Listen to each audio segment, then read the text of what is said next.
बचने का स्वतंत्र है, धर्म मानने के लिए स्वतंत्र है नहीं, और समाज के साथ रहने का भी उसे अधिकार है। जो उसे कानूनी है प्रक्रिया है, उसे 14 विभक्त में बांटा गया था, वो 14 आज भी लागू है। वो सभी अधिकार प्रत्येक भारत के जितना तुम्हें है उतना हमें। अब बच्चों को क्या है, जब तक का नहीं हो जाता उसे मत देने का अधिकार, यानी अपने जन्म पर अधिकार अभी बच्चों को नहीं दिया गया। देश जब आजाद हुआ इसकी उम्र सीमा 25 वर्ष रखी गई थी। जो भारत का 25 साल का नागरिक होगा वही वोट देगा, मत देगा, वही सरकार को चुनेगा। उसके बाद उसे 21 साल किया गया और 1987 में स्वर्गीय राजीव गांधी जी द्वारा एक एक्ट लाया गया, संविधान संशोधन करके उसे 18 वर्ष कर दिया।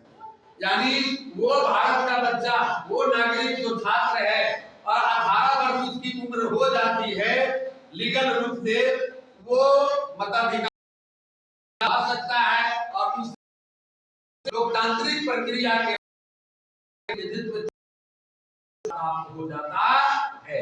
वो मौलिक अधिकार में एक अधिकार भी और उसका दूसरा अधिकार, एक उसका दूसरा अधिकार है जो वैसा जिसकी हो गई है, किसी भी चुनाव वो लड़ सकता। अभी बिहार में सबसे कम विधायक कौन बनी?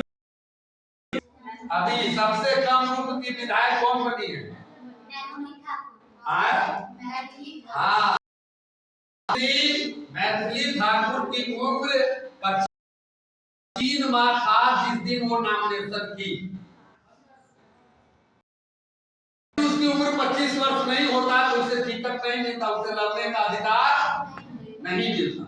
तो कोई भी एक अच्छी गायिका थी, भाजपा ने उसे टिकट दिया और सबसे कम उम्र में अभी तक के इतिहास में पहला जनप्रतिनिधि होगा जो 25 वर्ष 3 माह के अवधि में ही वो विधायिका बन गई।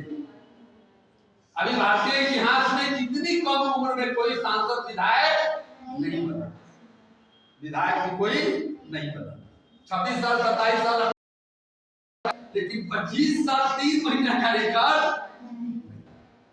तो ये अधिकार और चुनाव लड़ने का अधिकार भारतीय नागरिक को 25 वर्ष, ठीक है। जब उसकी उम्र 25 साल हो जाए चुनाव घोषणा से पूर्व, तो वो चुनाव लड़ने का अधिकारी हो जाता है। उसे ये चुनाव लड़ने का एक और मौलिक अधिकार उसमें भारतीय संविधान द्वारा मिलता है।